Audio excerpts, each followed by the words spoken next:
let's get some Samsung stuff out of the way. I also want to get a bit of your take on the Z Fold 7. I know you have one. Mm-hmm.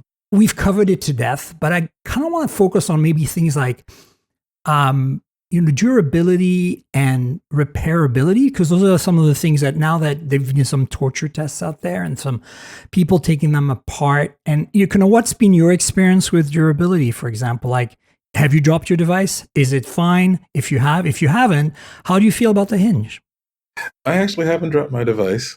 Fortunately, I haven't had that, Nice. that sort of that issue yet. This is technically my first foldable I'm using as like a full-time, my main device. So, Okay. and I haven't put up my coverage just yet on it because I kind of want to get a certain objective view that doesn't include sort of that honeymoon period or that period that you're in when you first kind of get the device. It's got some really interesting thoughts about it.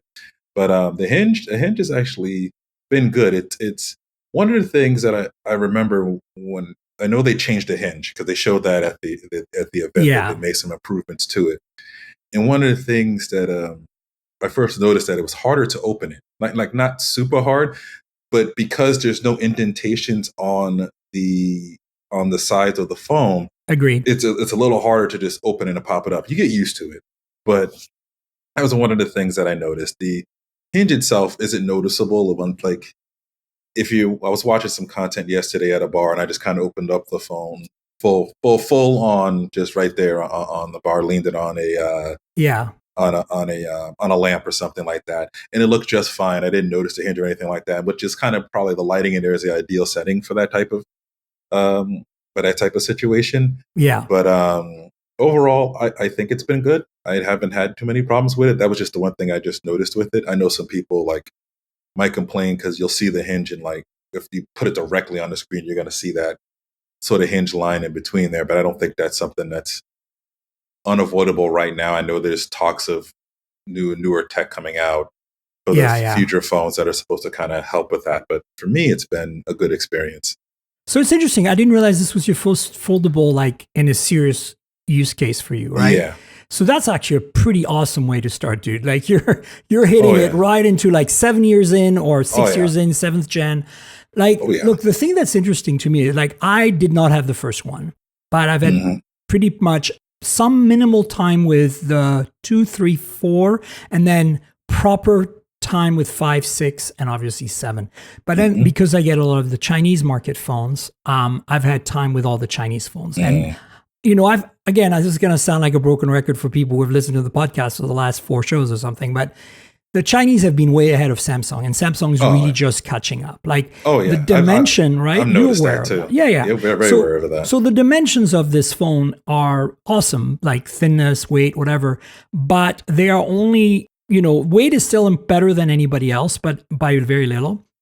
But dimensions are about in line with what China delivered about between a year and 6 months ago. A year with the Honor Magic V3, which is now being replaced by the Magic V5, which is even smaller. And then with the Oppo Find N5, which I used before this for an entire 4.5, almost 5 months. So since February. So I, kind of am coming from the form factors no longer wowing me kind of aspect. Also, all the Chinese phones have always had a front screen that was 21:9, so it always felt like a regular phone when it's closed. Even that was when my they were, big thing. Yeah, even when they were a little thicker, right? Even the OnePlus Open, which is essentially the previous Oppo phone from that series, was, even the Pixel 9 Pro Fold from last year, they're a bit thicker, but they still feel like normal phones in your hand. So to me, none of that surprised me. But what really did surprise me a little more was, and I think Samsung did a really good job, is that square design. I like square phones. I'm kind of a little bummed actually that the S25 Ultra has rounded corners a little bit now. And, I was kind of hoping they'd stay with that monolithic vibe, but I get it. It's uncomfortable in your pocket. It's pokey and stuff. This is a smaller phone, so it's a little more manageable. But back to what you were saying, and we talked with Jason Howell on the podcast about this last week, the difficulty of opening it, you're right, you get used to it, but it's definitely, that's the time when I worry I'm going to drop it, right? And so we were talking about that last week. So he's thinking maybe like some little indents, but I'm thinking of some out dents. So little bumps on etched in the metal that stick out, kind of grips basically. They're just very thin, just some half a millimeter thickness, just small little three hump, of them, just like three dots on each side of the edge. That would solve the problem. Yeah, but I agree. look, That would. that's next year, Yeah. But compared to the Chinese phones, the thing that are still kind of like Samsung still needs to catch up is the battery capacity, like 4400. It's fine, but it's not great. By the way, folks, for those of you who are listen to the podcast every week, I did finally publish my review on Hot Hardware on Monday. So just after last week's podcast. So go to hothardware.com, check out my review. If you want my in-depth thoughts on this phone, the Z Fold7, I had a lot to say, 2,700 words. It's a deep dive.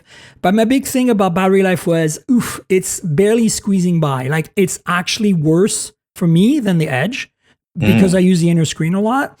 If you use the outer screen more, I think you'll probably be okay. But the point is that the Chinese, like the Oppo, I have 5,600 milliamp hours. The V3 or the V5 right now, actually, 5,800 milliamp hour. And there's silicon carbon batteries. And then the cameras too. That telephoto isn't really, like, it's just not good enough for a $2,000 phone.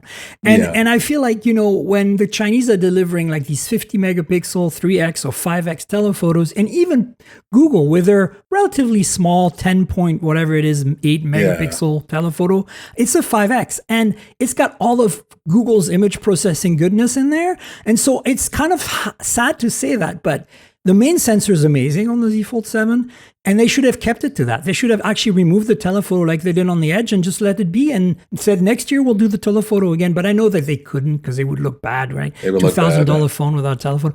But the point is that telephoto is a big disappointment. I think that, Pixel does a better job with last year's phone, their folding phone, that, the Chinese do a better job. And so that's the only complaints I have about these. But let's talk durability. I haven't dropped mine either yet. I'm waiting for some cases I've ordered, but I didn't order them. They're review cases, but like they haven't arrived. So I've been living life dangerously. It's not that I want a case on my phones, but especially review units when I'm like, in this case, I've taken all my photos, so I'm good now. But for that time before my review was published, I was worried every time I was using it. I was like, do not drop it, do not drop it, do not drop it, right? I know what you mean. Because what it means is that then I can't take my photos. And of course, you could say, why don't you take your photos right away? Well, in an ideal world, I would, but I'm not, sometimes I'm busy with other things. So anyway, the point is, durability hasn't been an issue for me. It feels really solid. I think that we got to give credit to Samsung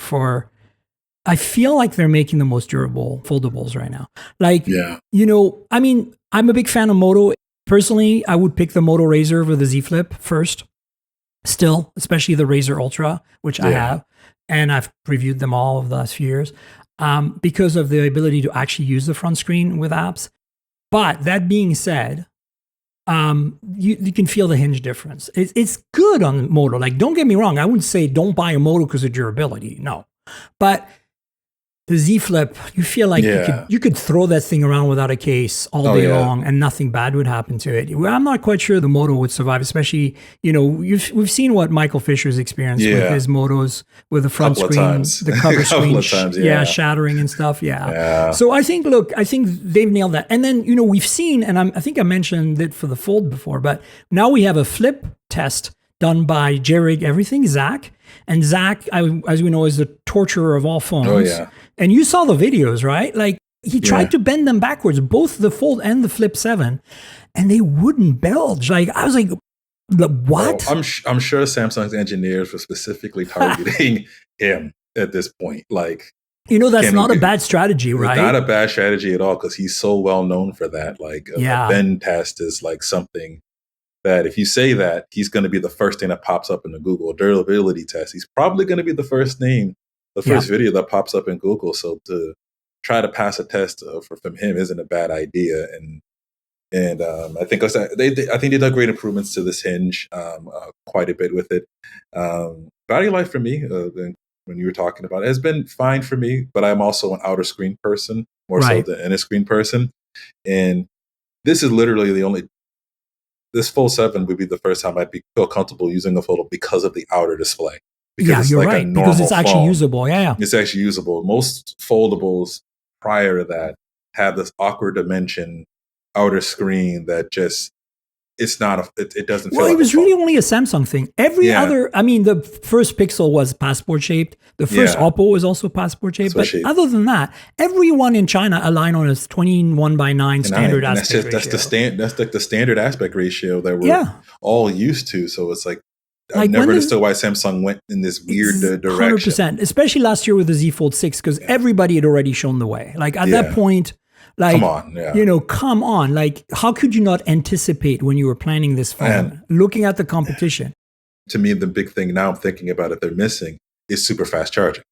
As soon as you have silicon carbon batteries, that comes with the territory, right? So that's Yeah. kind of like the fun part about it. Silicon carbon gives you the ability to charge much faster and with less damage and with less risk. And so I think that's like again, as you said, Oppo.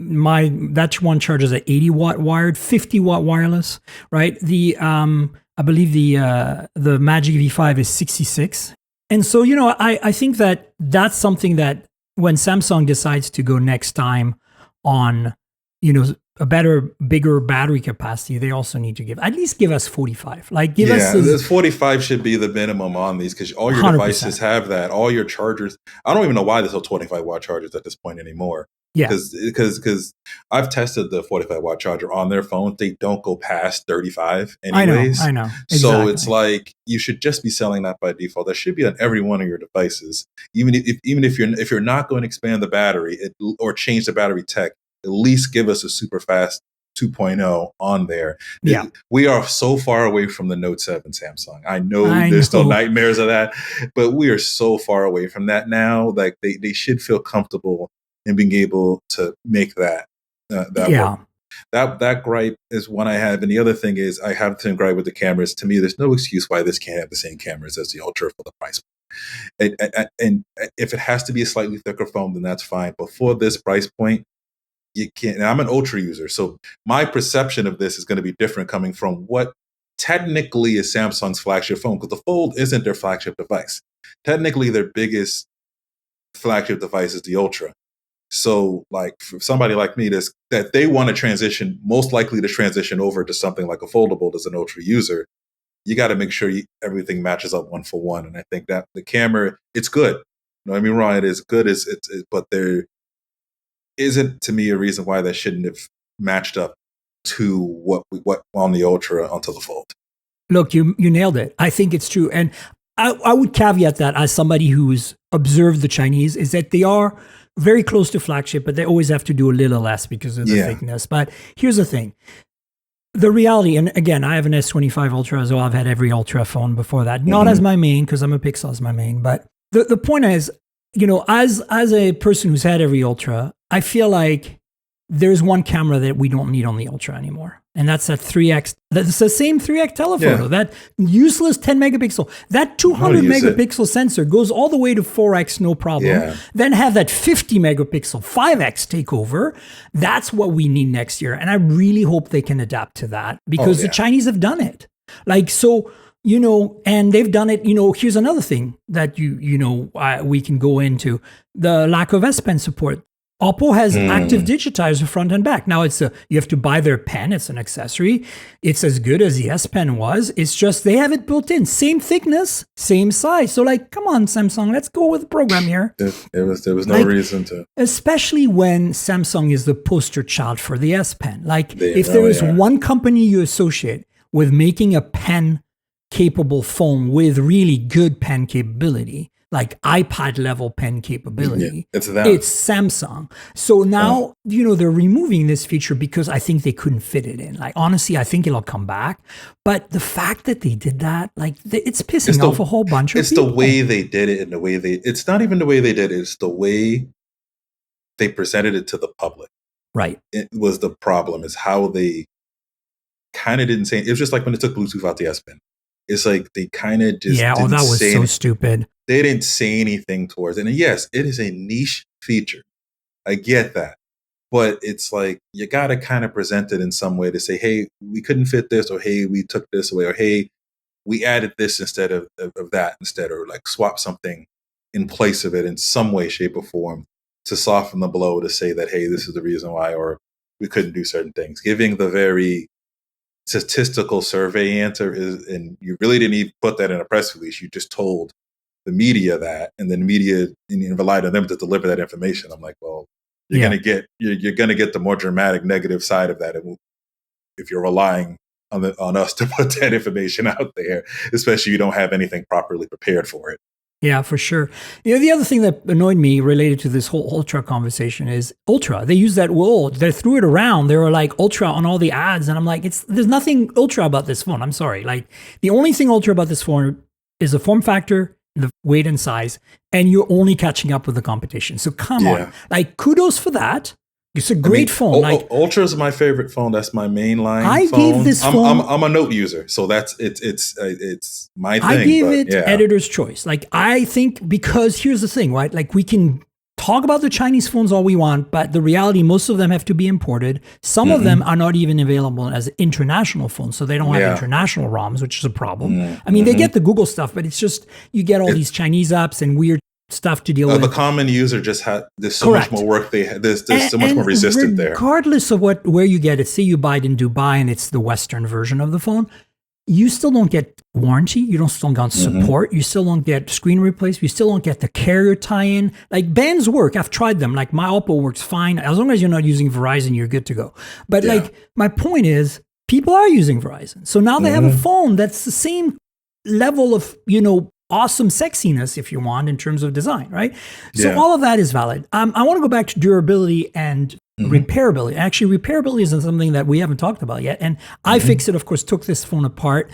And no surprise, and I don't want to be mean to Samsung here because, look, I also love the iFixit guys because I'm a very much a DIYer. I have a background in electronics. I used to take apart and fix things all the time. I think it's going to be a very, very long time before Samsung can make this kind of form factor easily repairable. Like I wonder if it'll ever actually happen. I think the bar phones, look, we've seen some progress on bar phones. Like, bar phones, like even Apple has made progress because Apple has to recycle, and Samsung too, millions of units every year. And the recycling needs to be able to be done efficiently and fast. Yeah. And so repairability is not just you bringing your phone for a battery replacement. It's also the take apart and recycle the phone at the end so we can reuse all the bits and pieces, especially the battery. Because the battery is a bigger deal, That to me is the way bigger deal. So that's what iFix doesn't just look at, what happens when your screen needs replacement or your battery needs replacement. They look at what happens to the end of life of the phone, right? And, look, as much as this, I'm very conflicted about this because I feel like we're wasting a lot out there, right? People buy new, or especially us nerds who love the phones. We get new phones all the time. So, make sure you recycle your devices because I give mine to all my family friends. Yeah, Apple and Samsung spend a lot of money making these phones as recyclable as possible. And so, I think I can't be too upset that iFixit is like, oh, this was a disaster. Well, like, what do you think? What do you think is going to happen? I mean, this thing is also 7 years of technology versus 15 to 20 years of development on a bar phone. I mean, that's, it's going to be a while if ever it gets to kind of that point, depending upon how we see things in the future. But even to double down on what you were saying earlier, I think it's very important that we all recycle